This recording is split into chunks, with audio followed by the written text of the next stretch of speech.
Arabe en Palestine mandataire est nommé grand moufti de Jérusalem en 1921 par les autorités britanniques. Chef nationaliste et religieux, Al-Husseini mobilise ses forces contre la présence anglaise et contre l'immigration juive en Palestine.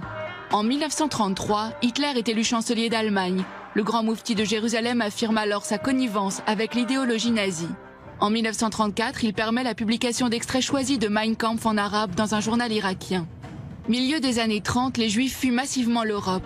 Al-Husseini veut endiguer l'immigration juive et espère la création d'un grand État arabe indépendant. Il instigue la grande révolte arabe de 1936.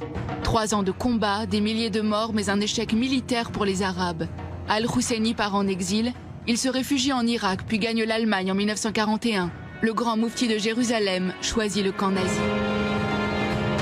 Le 28 novembre 1941, à Berlin, il rencontre Hitler. Le moufti le gratifie d'un salut nazi et se porte représentant du peuple arabe et musulman, dont il assure à Hitler la ferveur et l'admiration.